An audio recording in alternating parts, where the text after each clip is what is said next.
संत रामपाल जी महाराज एक ऐसे महान संत जिन्होंने अपनी सतभक्ति, तत्व ज्ञान, करुणा और सेवा के बल पर समाज में नई मिसाल कायम की है। संत रामपाल जी महाराज की अगुवाई में उनके सभी सतलोक आश्रमों से समाज कल्याण के अद्भुत कार्यों ने समाज को सुनहरे भविष्य की एक नई उम्मीद दिखाई है। संत रामपाल जी महाराज से नाम दीक्षा लेने के बाद लाखों लोगों की लाइलाज बीमारियां जैसे कैंसर, एड्स आदि ठीक हुई। संत जी के ज्ञान से प्रेरित होकर उनके अनुयायियों ने लाखों यूनिट रक्तदान किया। संत जी ने लाखों बहन बेटियों का दहेज मुक्त विवाह करवाया।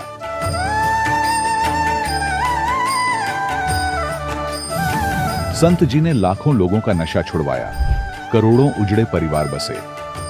संत जी के आश्रमों में समागम के दौरान निःशुल्क नेत्र चिकित्सा, दंत चिकित्सा प्रदान की जाती है। संत रामपाल जी महाराज द्वारा समय समय पर पर्यावरण संरक्षण के उद्देश्य से बड़े स्तर पर वृक्षारोपण किया जाता है। संत जी ने जरूरतमंदों को तत्काल राहत पहुंचाने के लिए एम्बुलेंस सेवा शुरू की। संत जी अपने अनुयायियों को देहदान के लिए प्रेरित करते हैं, जिससे मानवता की सेवा और चिकित्सा क्षेत्र में सुधार हो सके।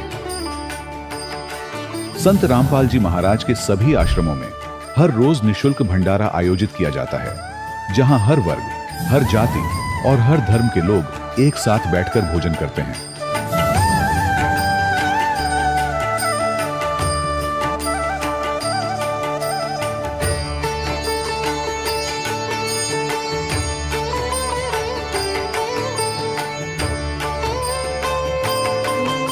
संत रामपाल जी महाराज की अन्नपूर्णा मुहिम ने गरीब और बेसहारा लोगों के जीवन में एक नई ऊर्जा और उम्मीद को जन्म दिया है।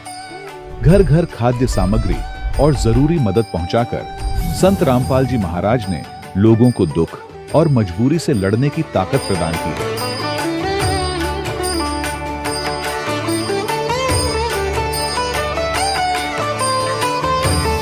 संत रामपाल जी महाराज द्वारा गरीब लोगों के लिए घर बनवाने का अद्भुत कार्य एक ऐसी मिसाल कायम कर रहा है जो सदियों सदियों संत जी की उदारता और दया भावना के तौर पर जाना जाएगा।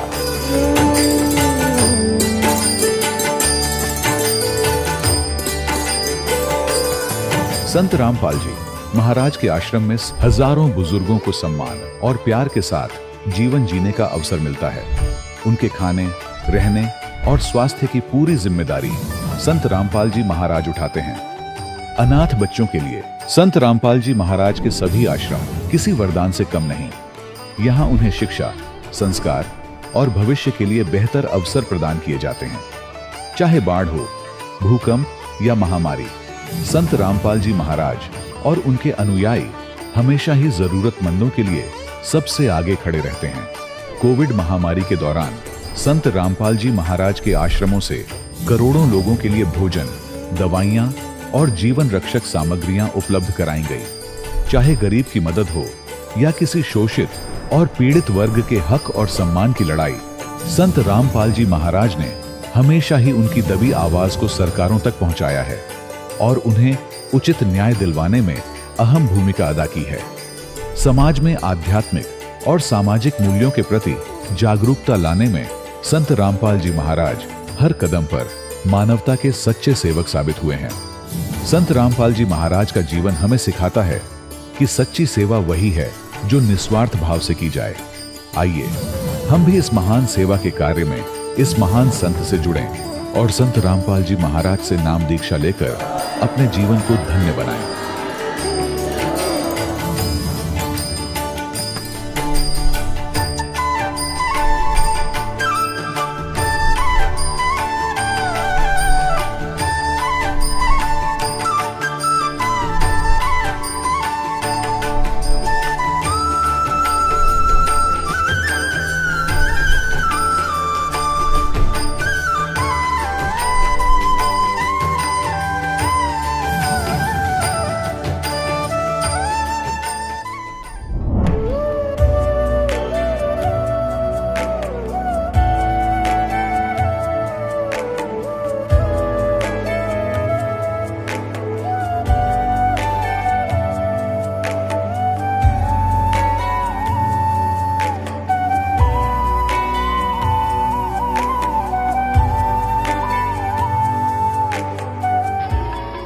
प्रभु राम देव भगवान अल्लाह खुदा ईश आदि नाम एक ही शक्ति के हैं। वो कैसा है, कहां है, कैसे मिलता है, किसने देखा है? ये प्रश्नवाचक चिन्ह पूर्ण रूप से हटाने के लिए अवश्य सुनिए जगत गुरु तत्वदर्शी संत रामपाल जी महाराज के अमृत वचन, सर्व पवित्र धर्मों के पवित्र शास्त्रों के आधार पर। सत साहिब दर्शकों, आपको एक ऐसी महिला की दुख भरी दास्तान सुनाते हैं जो ब्रेस्ट कैंसर की 3rd स्टेज से एवं अन्य सांसारिक दुखों से जूझ रही थी। रमा जी ने अपने दुख निवारण के लिए शिव को भगवान मानकर पूजा, लेकिन जब शिव भगवान से कुछ राहत ना मिलती दिखाई दी तो रमा जी झाड़ फूंक का सहारा लेने को मजबूर हो गई, लेकिन उससे भी इनको कोई लाभ नहीं मिला। लेकिन कहते हैं जब आप पूर्ण संत की शरण में आ जाते हैं तो आपके सारे दुखों का निवारण हो जाता है। इसलिए जब इन्होंने संत रामपाल जी महाराज जी की शरण ली तब इनकी कैंसर जैसी बीमारी, जिसको डॉक्टरों ने भी ठीक होने से मना कर दिया, वो कैसे छूमंत्र हो गई। दर्शकों, आइए जानते हैं रमा जी की जीवन परिवर्तन की कहानी इन्हीं की जुबानी। बहन जी नमस्कार। नमस्कार जी। क्या नाम है जी आपका? रमा शर्मा। कहाँ से आए हैं जी आप? गांव सुनी, जिला शिमला, हिमाचल प्रदेश। संत रामपाल जी महाराज से नाम दीक्षा आपने कब ली? 16 जून 2018। संत रामपाल जी महाराज से नाम दीक्षा कैसे लिया आपने? जी, मैंने उनका सत्संग सुना और उनके सत्संग से प्रभावित होके लोगों के अनुभव भी सुने, जो जो उनको लाभ हुए उनको देख के फिर मैंने भी नाम दीक्षा ली। संत रामपाल जी महाराज से नाम दीक्षा लेने से पहले आप क्या भक्ति साधना करते थे? मैं आम भक्ति करती थी, जैसे सारे लोग करते। जैसे वैसे तो मैं शिव जी भगवान की भक्ति करती थी और जैसे व्रत वगैरह लेना सारा भक्ति करती थी और पूजा भी सारी करती थी, पर मेरे को उससे कुछ लाभ नहीं हुआ। क्या किसी साधु संत से भी जुड़े हुए थे आप? नहीं जी। संत रामपाल जी महाराज से नाम दीक्षा कैसे ली? कैसे मालूम चला आपको संत रामपाल जी महाराज के बारे में? संत रामपाल जी महाराज के बारे में मुझे मेरी बुआ है उनसे पता चला। उनके घर हम मम्मी के साथ सत्संग पे गए थे, वहाँ मैंने सत्संग सुना और तभी फिर मेरे मन में विचार आया कि मैं भी सत्संग, मतलब वहाँ पे जब लोगों ने बताया कि ऐसे ऐसे लाभ हुए हमारे को, फिर मैं PGI से मेरा इलाज था चला हुआ, फिर उन्होंने बोला कहते आप ही ले लो। फिर मैंने सोचा कि मैं इनके नियम नहीं कर पाऊँगी। फिर उन्होंने बोला कहते आप पहले थोड़े दिन देख लो, आजमा लो, अगर फ़र्क पड़ेगा तभी लेना आपने। फिर मैंने 17 जून को नाम दीक्षा ली। नहीं, ऐसी क्या जरूरत आन पड़ी कि आपको संत रामपाल जी महाराज से ही नाम दीक्षा लेनी पड़ी? मैं बहुत परेशान थी, बीमारी से बहुत जूझ चुकी थी। मेरे को 3 साल हो गए थे लगातार प्रॉब्लम से। मेरे को ब्रेस्ट की प्रॉब्लम है और 3री स्टेज पे चला गया था मेरा कैंसर। मैं बहुत परेशान थी और घर वाले भी कोई साथ नहीं दे रहे थे। कैंसर की प्रॉब्लम थी आपको? हाँ जी। कहाँ पे दिखाया था आपने कैंसर? सर मेरा इलाज IGMC था चला हुआ। ये कहाँ पे है? शिमला स्नोडन से। इसके अलावा मेरा एक ऑपरेट हुआ था 2 साल पहले। उसके बाद ऑपरेट के बाद भी मुझे कोई फ़र्क नहीं पड़ा। इसके बाद 9 जनवरी को मेरा ऑपरेट हुआ था। उसके बाद 15 दिन के बाद फिर मेरे को दोबारा से और गिल्टियाँ शुरू हो गई। पहले एक में थी, फिर दूसरे में भी चली गई। डॉक्टर्स का क्या कहना था? डॉक्टर का कहना था ये कि फ़र्क पड़ जाएगा, आपको ऑपरेट करना पड़ेगा। फिर उसके बाद उन्होंने ऑपरेट की डेट दी, मैंने मना कर दी कि मैंने नहीं करवाना ऑपरेट। फिर मैं दवाइयाँ खाती रही। उसके बाद फिर मेरी प्रॉब्लम ज़्यादा बढ़ गई। फिर उसके बाद मैं PGI चली गई। PGI जाते फिर मैंने 1 हफ्ते दवाई खाई, उससे भी मेरे को कोई लाभ नहीं हुआ। फिर उसी के बाद मैं उसी के बीच में सत्संग गई थी, वहीं मैंने सत्संग सुना और फिर 2 दिन मैंने जाप किए, संत रामपाल महाराज जी के जाप किए। जोत नहीं जलाई थी मैंने, क्योंकि मैं इनके नियम नहीं कर पाऊँ, मैंने ऐसा सोचा था। फिर उसके बाद नाम लेने के बाद फिर बुआ की कॉल आई, कहते भैया आप कैसे भक्ति कर रही हो? फिर मैंने बोला मैं क्या भक्ति तो मैं कर रही हूँ, पर मेरे नियम नहीं हो पाएंगे, मेरे को शायद मुश्किल ही लग रहा है कि मैं निभा पाऊँगी। फिर उन्होंने बोला मेरे को कि आप जो जड़ाओ, दंडवत करो, उससे लाभ होगा आपको। फिर मेरा 19 को ऑपरेट होना था PGI में। फिर मैं गई थी PGI। फिर उसी दिन ये बुआ वगैरह भी चंडीगढ़ गए थे, तो इन्होंने बोला कहते हम जा रहे हैं रोहतक। और मेरी डॉक्टर उस दिन अचानक छुट्टी पे चली गई, कहते अगर तैने भी आना तू भी चल मेरे साथ। फिर मैं उसी दिन इनके साथ रोहतक चली गई। फिर उस दिन मेरे को इतनी शक्ति आई कि मैं नंगे पाँव पूरे रोहतक में चली, और बिल्कुल जहाँ मैं 1 कदम नहीं चल पाती थी वहाँ मैंने पूरा रोहतक नंगे पाँव से चली। और उसके बाद जब मैं घर आई मैंने दवाइयाँ उसी टाइम से बंद कर दी थी और मैंने जोत भी जलाई, मर्यादा में भक्ति भी की। फिर मेरे को 25 दिन में पता चल गया और मेरी सारी प्रॉब्लमें दूर हो गई। जो ऑपरेट होना था उसका भी डेट आगे चली गई और फिर जब मैं दोबारा गई पीजीआई, फिर वहाँ टेस्ट हुए तो सारे टेस्ट क्लियर हो गए। अब जो मेरी प्रॉब्लम थी तीसरे स्टेज पे थी, वो मेरा कैंसर ख़त्म हो गया।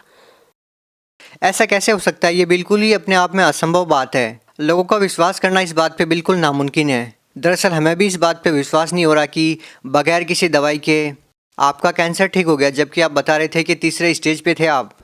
हाँ जी, मैं जो भी मेरे को सुन रहे हैं, मैं सुनने वालों को यही बताना चाहूँगी कि जो लाभ मेरे को हुआ आपको भी हो सकता है। भगवान संत रामपाल जी महाराज के सत्संग सुनो। बगैर किसी दवाई के, बगैर किसी ट्रीटमेंट के कैसे ठीक हो सकता है? किसी मंत्रों के जाप करने से कैंसर का ठीक होना तो कोई भी व्यक्ति इस बात पे विश्वास नहीं कर पाएगा। सर मैं यही कहना चाहूँगी सभी से कि आप संत रामपाल महाराज जी के सत्संग सुनो, उनकी शब्द वाणी सुनो, उसी से आपको पता चल जाएगा और उनकी भक्ति मर्यादा में करो। उसी अगर कोई व्यक्ति ये वेरीफाई करना चाहे कि आपको कैंसर था तो कैसे पता कर सकते हैं? कैसे पता चल सकता है कि आपको वाकई कैंसर था? सर मेरे पास सारी डिटेल है, सारी रिपोर्टें मैं उनको दिखा सकती हूँ, उनको बता सकती हूँ। सर ये मेरी अल्ट्रासाउंड की रिपोर्ट है, जो मेरा पेट का अल्ट्रासाउंड हुआ था। मेरे पेट में बहुत बड़ी प्रॉब्लम थी और संत रामपाल जी महाराज की शरण में जाके मेरी ये प्रॉब्लम सॉल्व हुई है। उसके बाद मेरे जो ब्रेस्ट में प्रॉब्लम थी 3 साल से चली हुई, ये उसकी क्लियरेंस की रिपोर्ट है। ये उसका अल्ट्रासाउंड है, इसमें मेरे सारे टेस्ट है, जो भी मेरे टेस्ट हुए इसकी सारी रिपोर्ट है, ये सारे ठीक है और मेरा शरीर अब बिल्कुल ठीक है। मैं सभी सुनने वालों को यही संदेश देना चाहूँगी कि आप एक बार संत रामपाल जी का सत्संग सुनो और उनकी ज्ञान गंगा पुस्तक पढ़ो और जीने की राह पढ़ो, उससे आपको खुद ही अनुभव हो जाएगा। उन डॉक्टर से मिल सकते हैं हम? क्या किसी डॉक्टर का नाम याद है आपको? हाँ जी, पहले मेरा शुरू से डॉक्टर बनर्जी से इलाज चला हुआ था रिपन में, फिर उसके बाद आईजीएमसी, फिर पीजीआई में डॉक्टर दिव्या में मेरे डॉक्टर थे, वहीं से मेरा इलाज चला हुआ था। पर अब मेरी सारी दवाइयाँ 7 महीने से सब कुछ बंद है और मैं बिल्कुल ठीक हूँ। मैम डॉक्टर्स का क्या कहना था जब उन्होंने दोबारा टेस्ट किया तो? उनका ये रिएक्शन था कि ये तो चमत्कार हो गया, ऐसे कैसे हो सकता है। हालांकि मैंने उनको ये बोला कि मैंने दवाई कंटिन्यू खाई है सर, बाकी मैंने कुछ नहीं बोला। आपने डॉक्टरों को झूठ बोला कि आपने दवाइयाँ खाई है, लेकिन आपने कोई भी दवाइयाँ नहीं खाई थी। मैंने 17 जून से ही दवाई खाना बंद कर दी थी, तब से मैं एक भी गोली नहीं खाई हूँ और अभी तक बिल्कुल ठीक हूँ। लाभ मेरे को बहुत हुए हैं सर से, संत रामपाल महाराज जी से। पेट में पेन थी वो भी ठीक हुई है, ऑपरेट हुआ था पेट का, वो भी सक्सेस रहा। उसके बाद मेरा जो दूसरा ऑपरेशन होना था ब्रेस्ट का, वो भी नहीं हुआ। क्या आपको ये भी लगता है कि संत रामपाल जी महाराज जी की शरण में आप नहीं जाते और किसी दूसरे संत की शरण में जाते तो भी आप ठीक हो सकते थे? नहीं, मैं कभी ठीक नहीं हो सकती थी, क्योंकि मैंने बहुत पूजाएं की, बहुत जादू टोना बहुत था, उसका निवारण भी किया, बहुत कर्जा किया हुआ लोगों से इसी के लिए ताकि मैं ठीक हो सकूं, पर मेरे को कहीं से लाभ नहीं मिला। संत रामपाल जी की शरण जाने से मेरा परिवार, मेरा शरीर सब कुछ ठीक है, मेरे बच्चे सब कुछ ठीक है। नहीं तो मेरे घर में रोज़ लड़ाइयाँ झगड़े और मैं रोज़ कभी कहाँ दर्द, उन सब से मेरे को छुटकारा मिला। मैं सभी सुनने वालों को यही संदेश देना चाहूँगी कि आप संत रामपाल जी की शरण में जाओ, उनके जो नीचे पट्टी आती है वहाँ पे नाम पढ़ो, फ़ोन नंबर लो, ज्ञान गंगा पुस्तक लो, जीने की राह लो, उसमें पढ़ो, उसी से आपको खुद पता चल जाएगा। देखिए बहुत सारे ऐसे लोग हैं जो कैंसर से पीड़ित हैं और वो लाखों रुपए पानी की तरह बहाते हैं, लेकिन फिर भी उनका इलाज नहीं हो पाता, ठीक नहीं हो पाते हैं वो। लेकिन आपको तो केवल मंत्र जाप करने से लाभ मिल गया। आप उन लोगों को क्या कहना चाहेंगे जो लोग अभी भी कैंसर से पीड़ित हैं?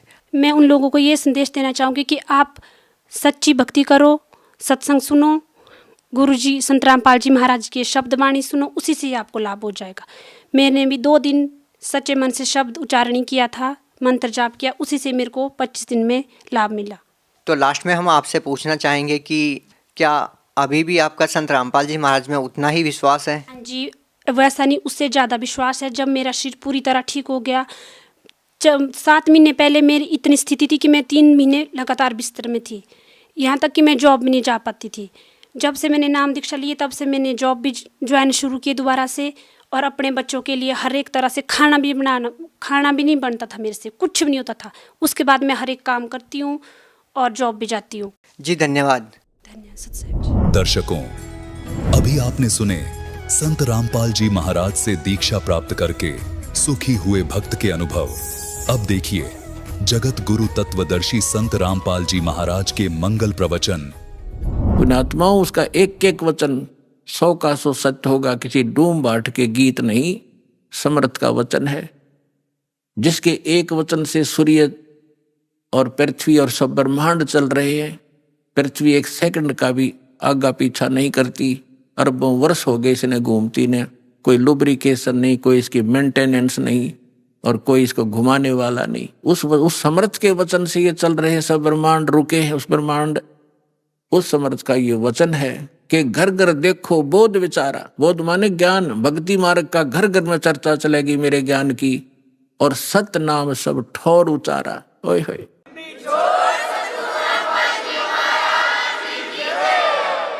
घर घर देखो बोध विचारा, घर घर में परमात्मा की चर्चा चलेगी, बच्चा बच्चा उसके गुणगान करेगा, और सब जगह परमात्मा के सतनाम का, 2 अक्षर के नाम का जाप हुआ करेगा। अब देखो पुण्यात्मा, हलवा बनावे हम और महक जाओ पड़ोसियां का भी, यानी उनको कितना अच्छा लगता है, उनको भी आनंद आता उस हलवे की महक से, सुगंध से, जो गंध जाती है सुगंध। तो इसी प्रकार मंत्र करोगे जाप आप, और आनंद आओगा दूसरे साथ बैठे ने भी।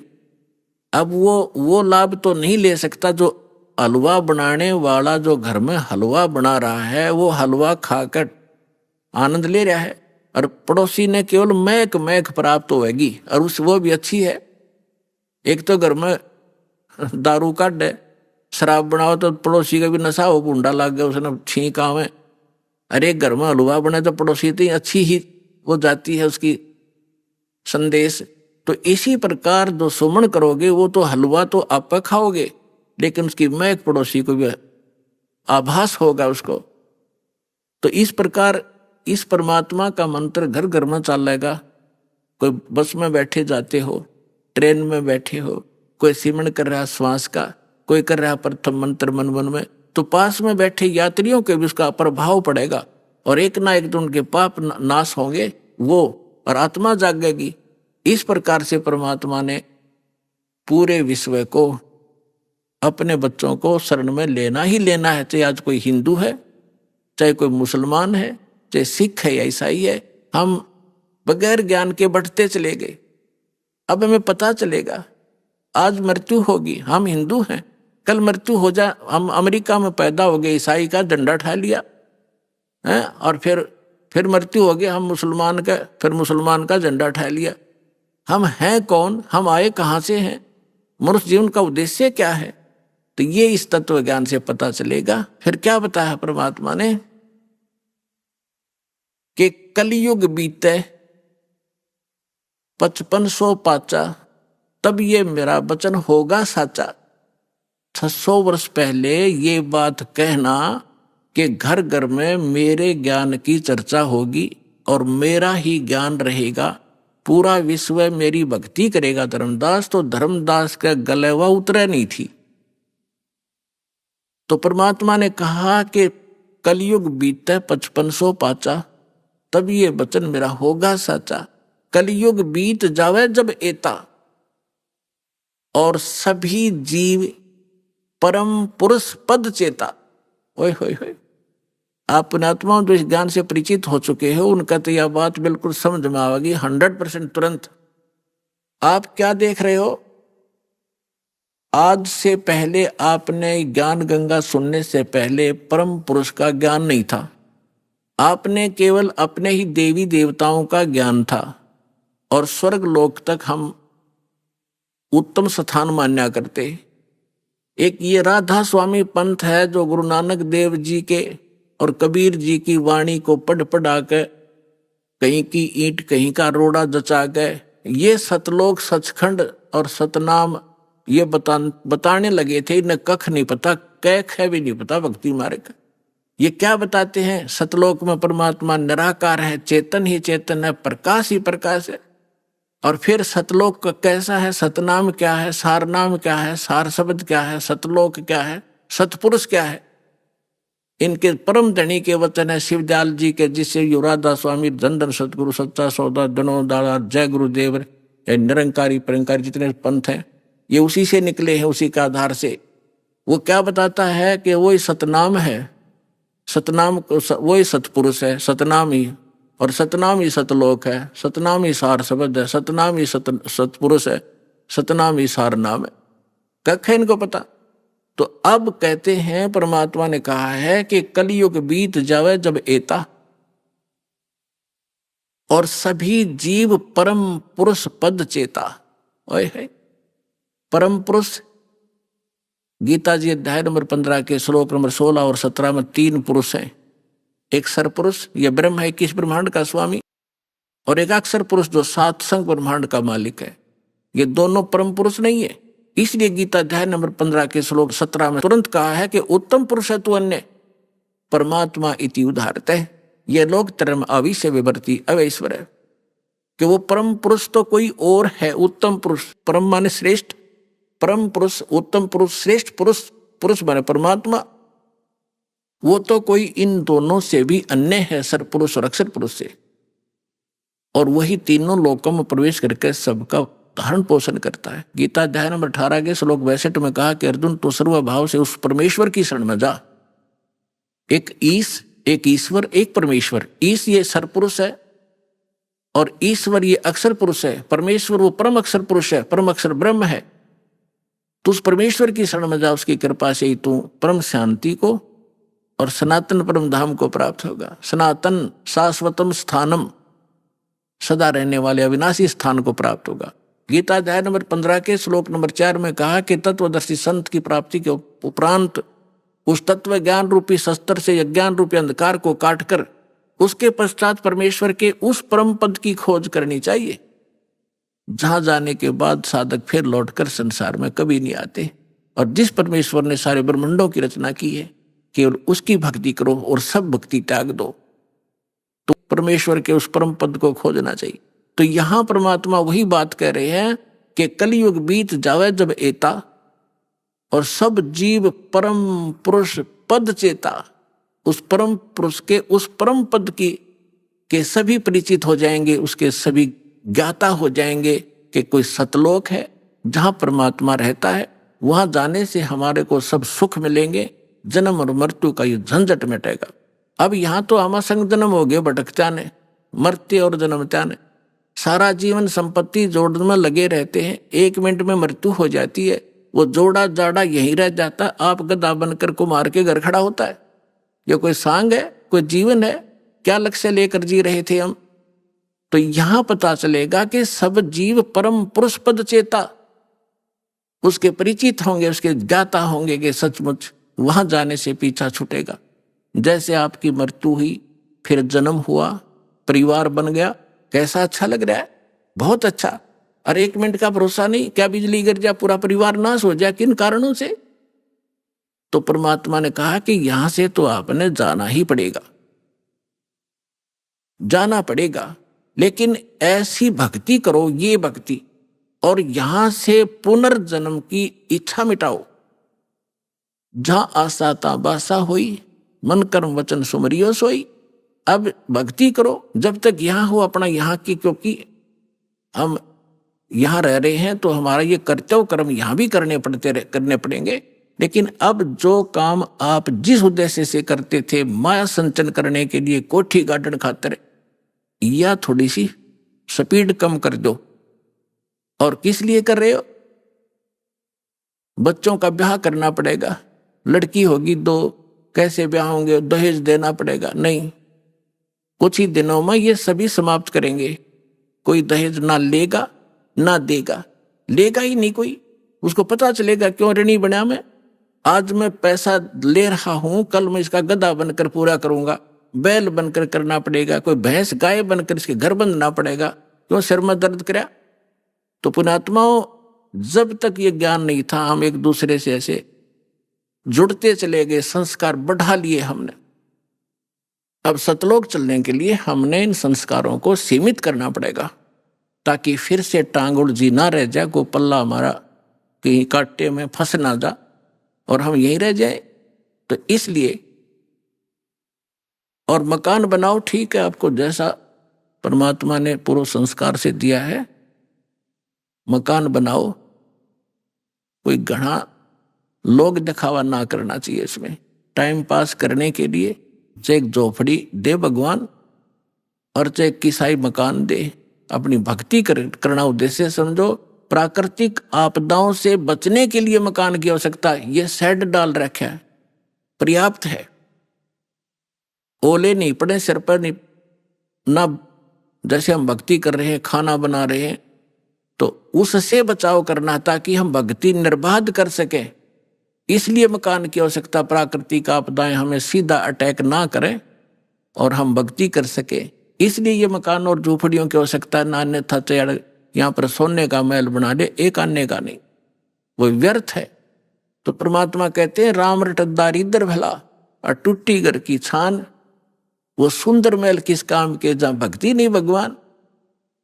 राम रटत दारिद्र भला, दारिद्र माने बिल्कुल निर्धन। राम रटत निर्धन भला, और जिसकी छान भी चाहे थोड़ी बहुत कमजोर हो, टूट गई हो, थोड़ी फिर डालेगा, ठीक कर लेगा फूस ला करके। और वो कंचन महल किस काम के, सुंदर महल किस काम के जहां भक्ति नहीं भगवान। तो इसलिए आप जी को ये परमात्मा का ज्ञान दिया जाता है ताकि आपका उद्देश्य, लक्ष्य जीवन का एकदम बदले, चेंज हो, और आपके प्रबल इच्छा हो कि हम सतलोक जाएंगे। और वहां अब इच्छा कब बनेगी? जब आपको दृढ़ विश्वास हो जाएगा कि सचमुच कोई ऐसा लोक है और वहां जो सुविधा बताई जाती है, आपका ऐसा ही घर होगा, परिवार होगा। अब जो बच्चे आपके हैं और आपके संस्कार से जुड़े हैं और भक्ति कर रहे हैं, कोशिश करो, अगर आपको इनसे प्रेम है, इनमें लगाओ। ये तो ममता ऑटोमेटिक है, ये हैं भगवान के बच्चे, आपके नहीं हैं। लेकिन यहाँ संस्कारवश हमारे ये बने हैं, हमारे नियमित किए गए हैं, तो हमारा कर्तव्य बनता है इनको भगवान की भक्ति पर जरूर लावे। इनको भगवान की भक्ति पर लगाओगे, सच्ची भक्ति पर, तो फिर जब आप यहाँ से शरीर छोड़कर जाओगे वहां, फिर ये भी शरीर छोड़कर आएंगे वहीं, तो वहां भी आपका ऐसे ही एक परिवार बनेगा जैसा यहां बन गया। अब देखो पुण्यात्माओं, यहां सारे दुख हैं। गर्मी में गर्मी सतावे, सर्दी में सर्दी, और फ्लड आ जा तो घरों में भी पानी घुस जा, और भी ना जाने कितने कष्ट शरीर में हमारा लगे रहते हैं। कोढ़ हो गया, कैंसर हो गया, अंधा हो गया, आंख फूट गई। लेकिन हम इतने ढीठ हैं, यदि हमारी मृत्यु ना हो तो इन दुखा ने भी कोई नहीं गिने। हमने मृत्यु का दुख मान रखा है, और यह मृत्यु कंपलसरी। यहाँ पर सारे दुख दे के भी मृत्यु होगी। अगर हमारी मृत्यु ना हो यहाँ, और परिवार हमारा देख कितना प्यारा लगता है, क्या मरना चाहते? नहीं, कोई नहीं चाहता। लेकिन यह मृत्यु डेफिनेट होगी, और आप भी मरोगे, और ये जो बच्चे जिनको आप अपने मान रहे हो, ये भी शरीर ना जाने आपके सामने चले जाएं। तो इससे मन हटाओ, आप वहां जाओगे सतलोक में। आपका शरीर ऐसा होगा, कभी वृद्ध नहीं होगे, जरा नहीं होगा, जरा माने वृद्ध अवस्था, और मृत्यु नहीं होगी, सदा युवा शरीर रहेगा। और वहां आपके जो है ना घर, बड़े बड़े बड़े महल जो आप खाली छोड़कर आए हो, वहां आपके खाली पड़े हैं। आप गलती से इस काल के साथ लगकर यहाँ आ गए। जिन्होंने ये सृष्टि रचना सुन रखी होगी उनको ये बातें आसानी से समझ में आ रही होंगी, लेकिन जिन्होंने सृष्टि रचना नहीं सुनी होगी फिर धीरे धीरे कभी सुनाएंगे। आज वो ये सुने, क्योंकि सत्संग स्थल एक ऐसा स्थान है जिसमें प्रथम कक्षा के बच्चे भी आते हैं और दूसरी कक्षा के भी, और बीए के भी यहीं बैठते हैं, और पीएचडी वाले भी बच्चे यहीं विद्यमान हैं। एक ही सत्संग में, एक ही प्रवचन से उन सबको उसी सत्र का ज्ञान देना पड़ता है। तो ये जो जिस सत्र के बच्चों के सत्र का ज्ञान है ये दास दे रहा है, वो उसको समझ में आ रहा है। तो ऐसे ये प्रत्येक सत्संग में, प्रत्येक प्रवचन में हर तरह का ज्ञान दिया जाता है। प्रथम वाले बच्चे भी समझे और द्वितीय वाले भी, और जो पुराने भक्त हैं उनके लिए भी बताया जाता है कि सृष्टि रचना में आपने बहुत बार सुना है कि आपके वहां मकान खाली है और आप गलती करके इस काल के साथ आगे, इसलिए आप यहाँ पर हैंड टू माउथ हो गए और वहां सारी चीज भरी पड़ी है, किसी चीज का भाव नहीं, कोई टेंशन नहीं, और वहां विकार नहीं जीव में गंदे, ऐसा सिंपल स्वभाव। तो यहाँ के देवताओं में विकार है, लेकिन वहां के हंस, वो हंस कहे जाते। हंस किसे कहते हैं? एक पक्षी होता हंस, एक बुगला होता उसी की हम शकल। लेकिन उनका पता कब चलता है? जब दोनों सरोवर के ऊपर हों। बुगला खाता है मच्छी, कीड़े मकोड़े, गोगे, और हंस खाता केवल मोती। वो कीड़े मकोड़े नहीं खाता, मछली नहीं खाता, तो उसको हंस कहते हैं जो विकार करे ही नहीं, चाहे मर जावे। और हंस का एक और गुण बताया है कि उसके सामने दूध रख दिया जाए, जिसमें 1 गिलास पानी 1 गिलास दूध डालकर रख दे मिला के, वो दूध ग्रहण कर लेगा और जल न छोड़ देगा उस पात्र में, जो का तुम रह जाए। उसमें ऐसा गुण दिया मालिक ने।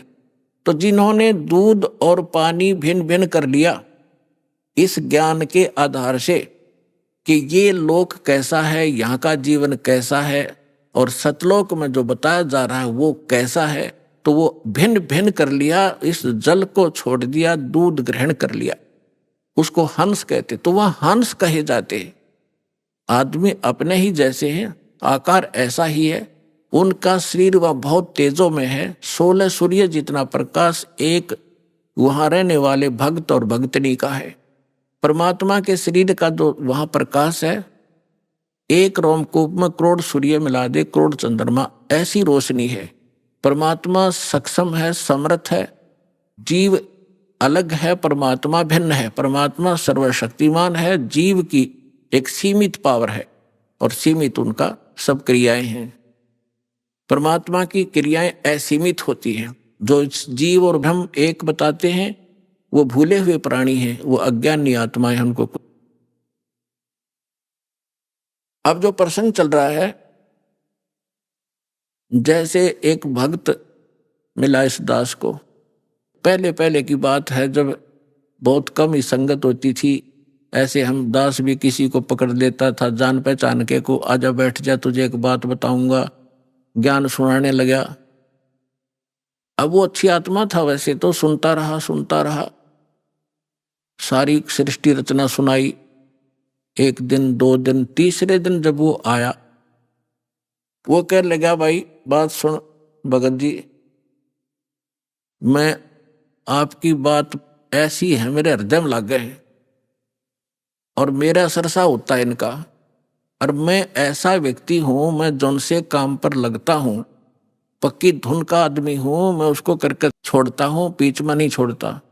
और मैं नाम लूं को नहीं, मैं नहीं लूंगा आपसे मंत्र। माँ के बात भाई क्यों नहीं लेगा कि मैंने मंत्र ले लिया, मैं तो सर धड़की बाजी लगा कर काम किया करता हूं और मैं भक्ति कर लूंगा और मैं चला जाऊंगा उड़ा जहां बता रहे हो कौन सा लोक है, और सतलोक भी भूल गया, मैं वहां चला जाऊंगा और वहां कोई भी ना पाया तो मैंने अकेला बैठा रहूंगा। मैं नहीं जाऊं, मैं तो यहीं रहूंगा, मेरा दिल नहीं लगे। मैंने उसे कहा कि भले पुरुष एक बात बता, अब यहां तो क्या दिल लग रहा है आपका? मान ले तो गधा बन गया और सुअर बन गया तो क्या दिल लगा तेरा? ने बोला बढ़िया है, आते जाते दिखते तो रहेंगे, घूमते फिरते, दिल लगा रहेगा। बता ऐसी व्यक्ति गिरगी हमारी कि हमारा यही ठीक है, घूमते फिरते दिखे जाएंगे और यही ठीक सू, मैं वहां नहीं जाऊंगा। अब उसका जो ये कहना भी ठीक था कि आज तक किसी ने यही नहीं बताया कि सतलोक है और सतलोक में आदमी रहे हैं, वहां पर सृष्टि है, ये तो किसी ने बताया नहीं। ये राधा स्वामी वाले लोग कहते हैं कि वहां तो प्रकाश ही प्रकाश है, प्रकाश ही प्रकाश है, चेतन ही चेतन है। वो टिंडे लेंगे चेतन में जाकर प्रकाश में, समुद्र में डूब का मरना हो तो क्या? तो क्या ये कोई बात है? कोई आधार है इनकी बातों का? पुणात्मा अब ये निर्णय करना चाहता दास की वो सतलोक में सारी सृष्टि है ऐसे ही स्त्री पुरुष है, ऐसा ही परिवार है। लेकिन यहाँ तो गंदा व्यवहार है, या न्याय नाम की चीज नहीं। परमात्मा कहते निरंजन धन तेरा दरबार, जहाँ तनिक नहीं न्याय विचार। घर घर में राड, बहू सासू का झगड़ा, आपस में भाई भाई का झगड़ा, बाण भाई के साथ मनमुटाव, छोटी छोटी बातों पर, इन पे संपत्ति और पता नहीं क्या के ऊपर लड़ाई हो जाए। ये कोई जीवन है? सब नरक भोग रहे हैं यहाँ पर, कोई सुखी नहीं है। इस पर 21 ब्रह्मांड में आग लगी पड़ी है। अब वहां जाओगे जब देखना, वहां कोई चिंता ही नहीं। अब जैसे आप यहाँ आ रहे हो, यहाँ सासू भी आई होगी, सास भी और बहू भी आ रही होगी, ननंद भी यहीं पर बैठी होगी, सास और ससुरा भी आया होगा, और पति और जेठ जेठानी भी आ रही होंगी। यहाँ लड़ाई होए को ना, या मनमुटाव होगा नहीं। क्यों नहीं होगा? क्यों? एक बना बनाया भोजन मिलेगा, एक जैसे मैट बिछाए रखे, नहाओ धो अपना भजन करो। लड़ाई तो जब अगर तूने ये नहीं किया, तूने ये नहीं कहा, वहां नाश हो गया, फलाना गड़बड़ होगी, तो वहां जाकर कोई काम में को नहीं, सारी चीज उपलब्ध आपके सामने, तो वहां अपने ऑटोमेटिकली स्वभाव सुंदर बन जाता है। और वैसे वहां का जो मटेरियल है हमारे शरीर का, बॉडी का, उसमें ये दोष नहीं है। तो यहाँ कभी काम दुखी कर रहा है, कभी क्रोध सता रहा है, कभी को लालच में हम गड़बड़ कर रहे हैं, मोह के अंदर आपस में राग द्वेष में सड़े पड़े हैं। तो वहां जाकर के आपको सामूहिक भंडारे में भोजन, आपके घर घर के आगे फलदार वृक्ष लदपद रहते हैं, आपकी रसोई आपका जो भरा रहता है सारे खान पान से परमात्मा की दया, फिर रह गया क्या झगड़ा? तो कहने का भाव ये है कि अब प्रश्न ये आता है कि वहां पर ऐसी सुंदर सृष्टि है, इसका प्रमाण कहाँ है? अब कैसे विश्वास हो हमारे को? देखो पुण्यात्मा, परमात्मा ऊपर रहता है, वेद बतावें, वहां से चलकर आता है, अच्छी आत्माओं को मिलता है, अपना ज्ञान देता है। वो ज्ञान क्या देता है? जो कबीर साहब अच्छी आत्माओं को मिले, किसको मिले? धर्मदास जी को मिले। एक हिंदू परिवार में जन्मा था, बनिया वैश्य कुल में जन्म था। श्री विष्णु जी और भगवान शंकर के उपासक थे, वैष्णव धर्म से दीक्षित थे। मथुरा के अंदर जाके 68 तीर्थ भ्रमण करने की इच्छा से वो अपने गुरुदेव के आदेश से गया हुआ था। वहां भगवान मिले। परमात्मा ने यह चर्चा सुनाई कि इस तालाब में नहा के, इस जोड़ में, इस मथुरालय में स्नान करके, धर्मदास जी आप मोक्ष चाहते?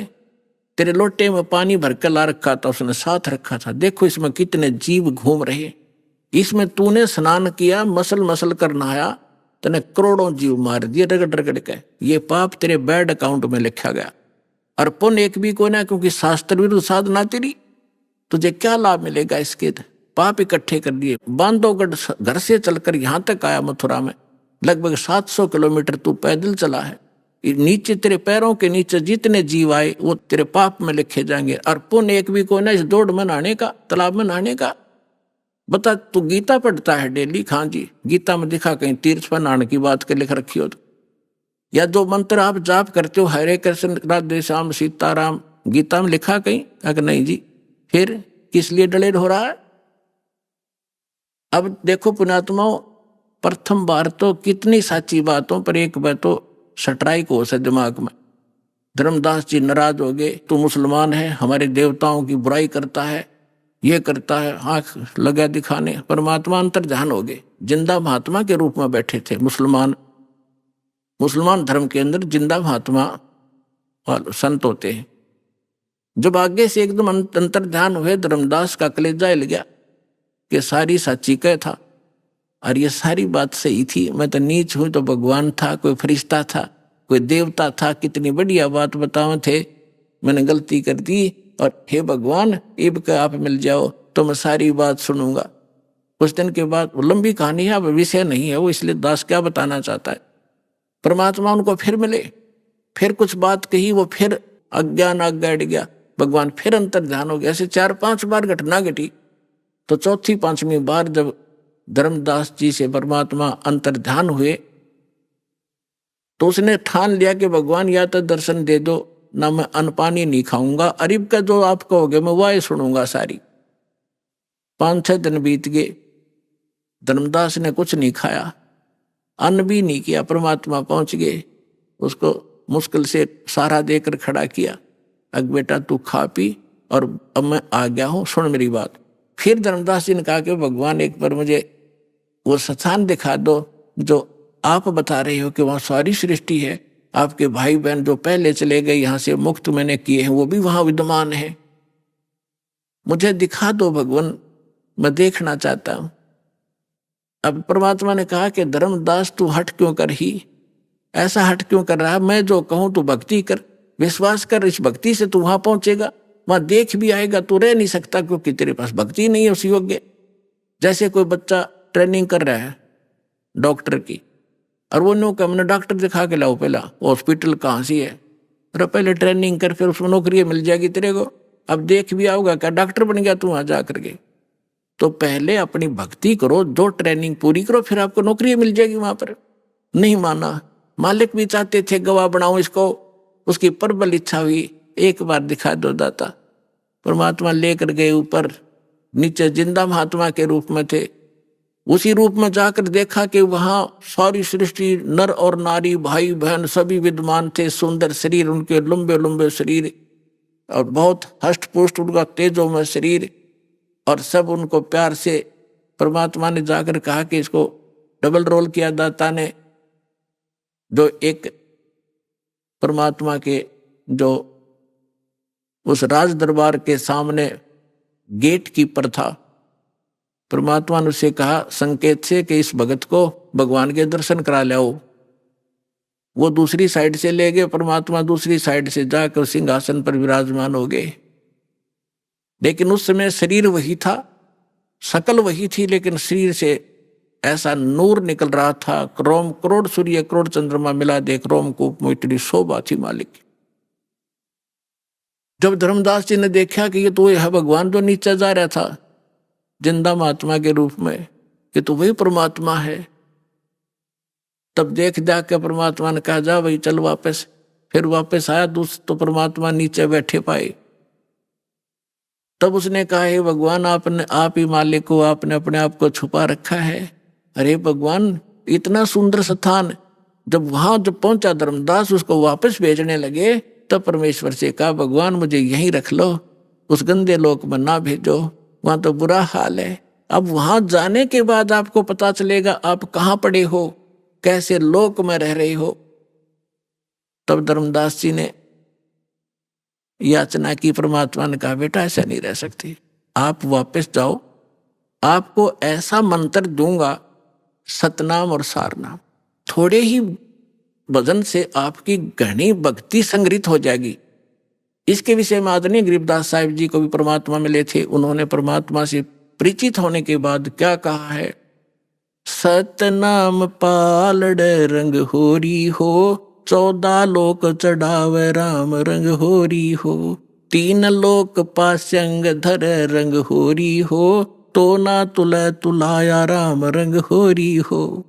एक सतनाम का 2 अक्षर का मंत्र है, जिसमें एक ओम है, एक तत् गुप्त है, जिनको प्राप्त है उनको पता है।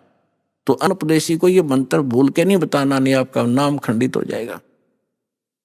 तो परमात्मा ने कहा कि एक श्वास उश्वास से एक मंत्र, जैसे आपने एक बाहर छोड़ा एक अंदर लिया, एक ये मंत्र पूरा बन गया।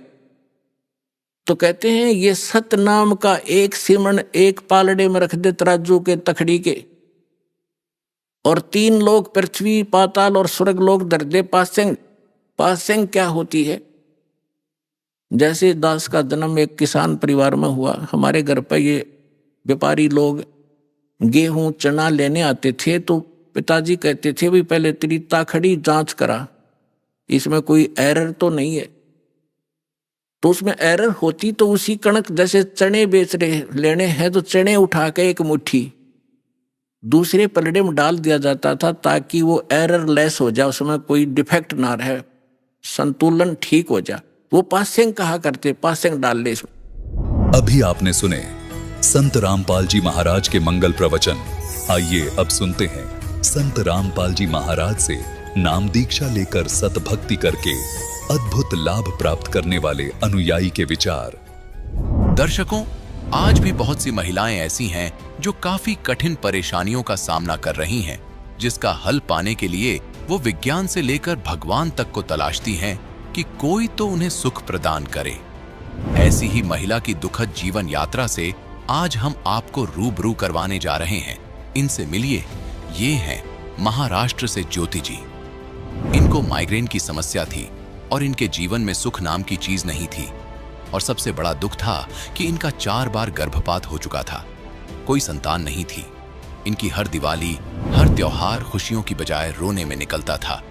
देवी देवताओं की खूब पूजा साधना की और व्रत भी रखे, परंतु कोई लाभ नहीं हुआ। कहते हैं पूर्ण परमात्मा वो शक्ति है जो अंधे को आंख, निर्धन को माया, बांझन को पुत्र और कोढ़ी को काया देती है। उसी परम शक्ति ने इन्हें 2 संतान बख्शी। 3 जून 2012 का वो शुभ दिन, या यूं कहे ज्योति जी की जिंदगी बदल देने वाला पल, जब इन्हें मिली तत्वदर्शी संत रामपाल जी महाराज जी की शरण। संत रामपाल जी महाराज जी से नाम उपदेश लेने के पश्चात इनके साथ अद्भुत चमत्कार हुए। इनकी माइग्रेन की समस्या दूर हुई, एक्सीडेंट से बचाव हुआ और नया जीवन दान मिला। साथ ही इनके पति की नशे की बुरी लत भी संत रामपाल जी महाराज जी की असीम कृपा से छूट गई। जानिए कैसे दुखमय से सुखमय जीवन में परिवर्तित हुई इनकी जीवन की कहानी। सुनिए ज्योति जी की अपनी जुबानी। जी नमस्कार। नमस्कार सर जी। क्या नाम है जी आपका? मेरा नाम है ज्योति विजय परदेसी। ज्योति जी, आप कहाँ से आए हैं? मैं आई हूँ अनस व्यक्ति वरणगांव, तालुका भुसावल, जिला जलगांव, महाराष्ट्र से। ज्योति जी, संत रामपाल जी महाराज जी की शरण में आने से पहले आप क्या भक्ति साधना करते थे? सर जी, हम पारंपरिक साधनाएं करते थे सभी। मैं पहले शादी से पहले जो था वो बताऊंगी पहले आपको कि शादी से पहले मैके में हम सभी पारंपरिक साधना करते थे। उसमें सभी देव देवताओं की पूजा करना और मतलब सप्ताह करके मतलब हरी कथा होती थी 7-7 दिन की। तो उस कथाओं में जाके हम हमारे जो गुरुजी बनाए हुए थे तो वहाँ पे 7-7 दिन रुक के पूरी सेवा करते थे। उसके बाद मतलब हमारे यहाँ संतों का आना जाना भी रहता था। तो पूरी श्रद्धा से हम मतलब सारा व्रत रखना, एकादशी का व्रत रखना, सोमवार का व्रत रखना, हर दिन मतलब संडे को छोड़ के ऐसा कोई दिन नहीं था कि मैं मतलब व्रत नहीं रखती थी और कोई पूजा नहीं करती थी। हर दिन मेरा पूजा भक्ति भाव से ही रहता था। ज्योति जी, आपने बताया कि आपने अपने जीवन में इतनी श्रद्धा और आस्था के साथ भक्ति की और आप संतों की शरण में भी गए हैं, उनके सत्संग भी सुने हैं। तो हम आपसे जानना चाहेंगे कि इतना सब करने के बाद आप संत रामपाल जी महाराज जी की शरण में क्यों गए? हम मतलब इतनी भक्ति भाव से हम करते थे, फिर भी हमने मतलब जो दुख झेले हैं तो इसका कोई अंत नहीं रहता, मतलब नहीं था। और आपको हम बताएंगे भी कि मैं इतनी भक्ति भाव से सभी देव देवताओं की भक्ति करती थी, फिर भी ये दुख मुझे क्यों आते थे, ये बार बार प्रश्न मेरे मन में उठता था। पहला मेरा दुख था कि सबसे मतलब शादी के बाद का जो दुख होता है, शादी करके मैं उस घर में जैसे ही आई तो उस दिन से मतलब बच्चा जो मतलब हो रहता है होना, तो मेरे गर्भ रहता था और गर्भ रहने के बाद 9 महीने का बच्चा होता भी था और एक दिन बच के मतलब वो मर जाता था। तो ऐसा मेरे साथ 4 बार हुआ। उसके बाद दूसरा दुख मेरा ये है कि माइग्रेन पेन की शिकायत थी मुझे कम से कम 5-6 साल। तो वो दर्द ऐसा होता था कि मतलब मेरा सर फट जाएगा ऐसे लगता था। मैं 3-3 गोलियां खाती फिर भी मेरा सर दर्द बंद नहीं होता था। इससे मतलब बहुत भयानक दर्द होता था और किसी से मैं बात भी नहीं कर पाती थी उस सर दर्द के कारण। और ऐसे लगता था कि पड़े रहो, और हर दिन का मेरा था, ऐसे नहीं कि एक दिन सर दर्द हो गया तो रोज़ मैं कम से कम निमोस्लाइड जो था 3-3 गोली खा के भी मेरा बंद नहीं होता था। तो इस दर्द से भी मैं बहुत परेशान थी। आपने संत रामपाल जी महाराज जी से नाम दीक्षा कब ली? मैंने संत रामपाल जी महाराज जी से नाम दीक्षा 3/6/2012 में ली है। संत रामपाल जी महाराज से नाम दीक्षा लेने के बाद आपको क्या क्या लाभ मिले? उसके बाद मुझे जो लाभ मिले हैं पर संत रामपाल जी महाराज जी के दया से, उसमें सबसे पहला मेरा लाभ मैं आपको बताऊंगी, और वो सिर्फ सत्संग सुनने से ही वो जो लाभ हुआ है वो मैं आपको गिनाऊंगी। तो हमारी सासू माँ जो है, उबला हुआ पानी जैसे उनका पड़ता है और उसके बाद जैसे इंसान जल जाता है, तो वैसे उनकी स्किन मतलब जल गई थी और वैसे छिलके अंदर से भी निकल रहे थे और बाहर से भी। तो संत रामपाल जी महाराज के जैसे हम मतलब बुक एक मंगाई थी और बुक हमारे घर में थी। तो सबसे पहले हमने उनको हमारे प्रॉपर डॉक्टर को दिखाया था। तो डॉक्टर को दिखाने के बाद फिर हमने उनको जलगांव ले गए और जलगांव को लेके बाद वहाँ से भी उन्होंने वो लगाया कि आप इनको औरंगाबाद लेकर जाइए। तो मतलब फिर संत रामपाल जी महाराज ने हमें ऐसे बुद्धि दी कि उनको हम घर लेकर आए, उनके कपड़े वगैरह देने के लिए। और फिर घर जैसे आए तो संत रामपाल जी महाराज की हमने बुक मंगाई थी। तो हमारे ससुर जी ने क्या किया कि उस पर संत रामपाल जी की एक फ़ोटो होती है आशीर्वाद वाली, तो आशीर्वाद वाली फ़ोटो ससुर जी ने खोली और उनके सर पे रखा उस फोटो को और बोला कि आप ही इनको बचा कर ला सकते हो और दुनिया में कोई ऐसा नहीं है कि इनको अब बचा के लाए, उनकी स्थिति देख के। और फिर वो औरंगाबाद गए। औरंगाबाद कम से कम 1 महीना वो अस्पताल में रहे, डॉक्टर का उनका इलाज चलता रहा। हमारी चाची जी और मम्मी जी भी उन्हें मिलने जाते थे तो मुझे बोलते थे कि इनके पैर जो हैं उल्टे सूज गए हैं और अब ये नहीं बचेंगे, ऐसा मुझे फ़ोन पर बताते थे। तो हम मतलब बहुत रोना आता था कि हे भगवान, मतलब हम संत रामपाल जी महाराज के सत्संग सुन रहे थे, हमें पूरा विश्वास हो गया था उन पे कि यही भगवान है और यही धरती पर आए और यही इनको बचा सकते हैं। तो पूर्ण विश्वास हो गया था और हम उनके सत्संग और ही ध्यान से सुने और उन्हें वही विनती करें कि हे संत रामपाल जी महाराज, आप भी एक ही हो कि अब हमारे सासू माँ को घर बचा कर ला सकते हो। और 1 महीने के बाद संत रामपाल जी महाराज जी के दया से वो घर पर आई और स्वस्थ होकर आई और हमें बहुत खुशी हुई। और फिर उसके बाद हम पूरा परिवार जाके 15 लोग थे, हम 15 के 15 लोग संत रामपाल जी महाराज जी के शरण में गए और संत रामपाल जी महाराज जी से हमने नाम दीक्षा ली। और उस नाम दीक्षा वाले दिन से लेकर आज हम कितने अनुभव आपको गिनाए सर जी, हम तो बताएंगे, हमारे मुंह का थूक भी सूख जाएगा। तो आप इतना मतलब इतने पल पल अनुभव देते हैं संत रामपाल जी महाराज जी हमको। दूसरा लाभ हम आपसे गिनाएंगे कि जैसे मुझे जो गर्भपात होता था तो कम से कम ऐसा मेरे साथ 4 बार हुआ है। तो 4 बार में हर दिवाली मैंने अस्पताल में मनाई है। और देखो आपसे हमने सर जी हमने ये भी बताया आपको कि मतलब हम इतनी देवी देवताओं की भक्ति करते हुए भी जो दुख मैंने झेला है सर जी आपको हम बता नहीं सकते कि हर दिवाली में मतलब वही मेरा रहता था कि बच्चा रहता था और मैं अस्पताल में जाके वही मेरे बच्चा होता था, एक दिन रुकता था और उसको मतलब मेरे जो पतिदेव है उसको डाल के आते थे। तो मैं उस भगवानों से विनती करती थी, मैं जिनकी भक्ति करती थी तो उनको विनती करती थी कि आप बच्चा नहीं रखते हो तो हमें क्यों जिंदा रखते हो, हमें ही मार डालो। लेकिन उन भगवानों ने मेरी नहीं सुनी। तो ये सबसे मेरा बहुत बड़ा डर था। उससे पहले ही परमात्मा ने दया कर दी थी। नाम दीक्षा तो हमने बाद में ली है, लेकिन मैं जब ये बोला करती थी कि कोई सच्चा भगवान है इस धरती पर तो मुझे इस दुख से बचाए। तो मुझे अभी ये लगता है कि मुझे तभी संत रामपाल जी महाराज जी ने ही मतलब कबीर भगवान हम जिनको मानते हैं संत रामपाल जी महाराज जी को, तो उन्होंने आकर ही मुझे वो 2 संतान दिए हैं। दुनिया भले ही कुछ ही कहते रहे लेकिन मेरे लिए तब भी जब मैंने नाम नहीं लिया था तब भी संत रामपाल जी महाराज जी ने ही मुझे ये 2 बच्चे हैं, मेरा एक बेटा है और एक बेटी है। तीसरा लाभ मेरा ये है कि मुझे माइग्रेन पेन होता था।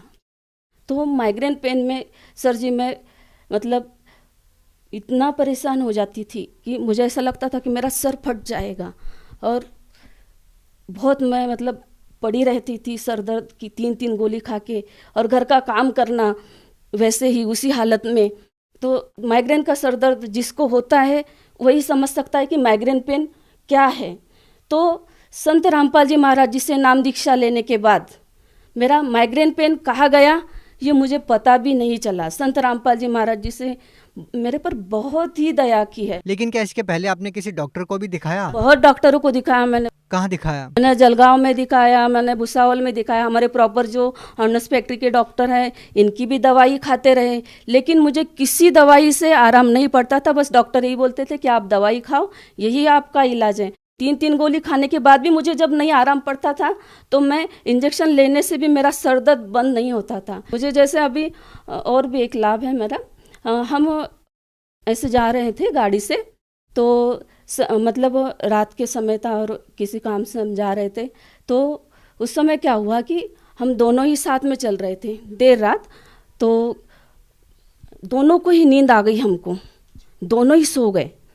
और परमात्मा संत रामपाल जी महाराज साक्षात स्वरूप हमारे वहाँ आए और हमारी गाड़ी ऐसे रास्ते से चल रही थी, तो साइड में परमात्मा ने, संत रामपाल जी महाराज ने साक्षात आकर उसको साइड में लेकर ऐसे खड़ी कर दी और हम दोनों सोए थे। फिर पहले परमात्मा जी ने, संत रामपाल जी महाराज जी ने सर जी को, मतलब मेरे पति को उठाया और वो जब जगे तो उन्होंने मुझे जगाया। देखो ये क्या हुआ कि मैं जैसे ही मतलब मुझे नींद खुली तो गाड़ी ऐसा साइड में देखी थी और पैर उस पर रखा हुआ, और हम दोनों के दोनों उस समय मतलब हमारी मौत होनी थी दोनों की ही, क्योंकि हम दोनों ही कितनी देर सोए और कैसी गाड़ी चली हमको तो कुछ पता नहीं, लेकिन हमारे परमेश्वर स्वरूप साक्षात संत रामपाल जी महाराज ने आके उस समय हमारी जान बचाई है, ये हम बहुत अच्छे से जानते हैं। नहीं तो उस समय तो हमारा दोनों का ही मतलब अंतिम समय था, लेकिन साक्षात संत रामपाल जी महाराज आकर हमें बचा है उस समय। ज्योति जी, जैसा कि आपने बताया कि संत रामपाल जी महाराज से नाम दीक्षा लेने के बाद आपको इतने सारे लाभ मिले, तो क्या आपको नहीं लगता कि आप किसी और संत से भी नाम उपदेश लेते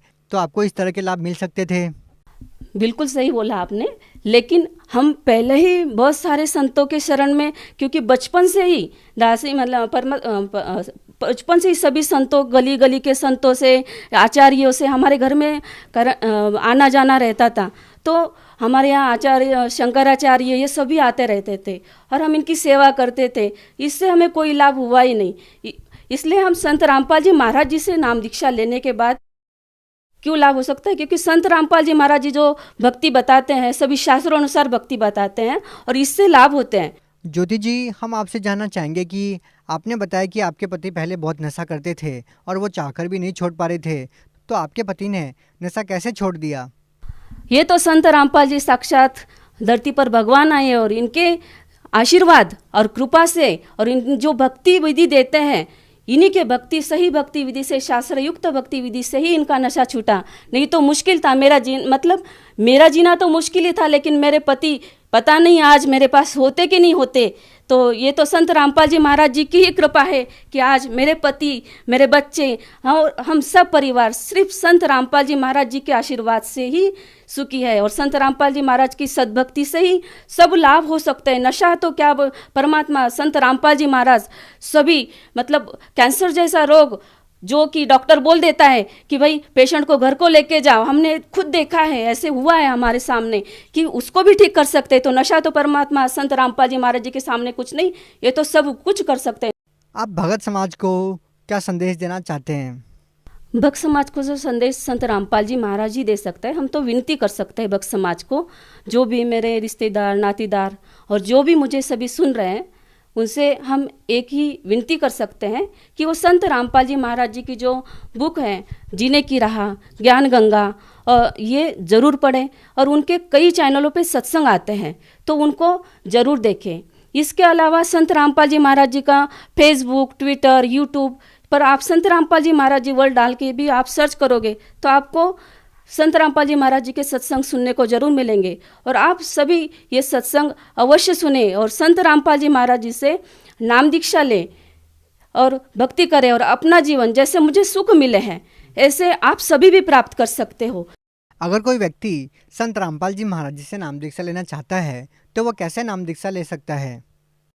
संत रामपाल जी महाराज जी के सानिध्य में आने के लिए जहाँ भी सत्संग चलता है, जिस भी चैनल पर, उसमें एक पट्टी चलती है, उस पर नंबर चलते हैं, तो उसमें आपको आपके ज़िले का नंबर वहाँ से आप प्राप्त कर सकते हो और वहाँ से आप अपने ज़िले का नंबर प्राप्त करके नामदान सेंटर का पता लेकर आप नाम दीक्षा ले सकते हो। जी बहुत बहुत धन्यवाद। सत साहिब।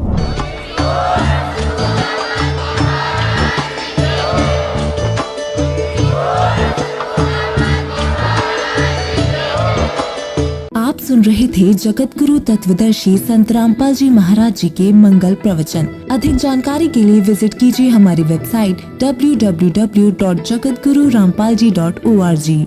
संत रामपाल जी महाराज जी के शुभ आशीर्वाद से पूरे विश्व भर में 500 से भी ज्यादा नाम दीक्षा केंद्र हैं, जिन पर संत रामपाल जी महाराज जी द्वारा ऑनलाइन निशुल्क नाम दीक्षा दी जा रही है। अपने नजदीकी नाम दीक्षा केंद्र का पता करने के लिए संपर्क करें 8222880541।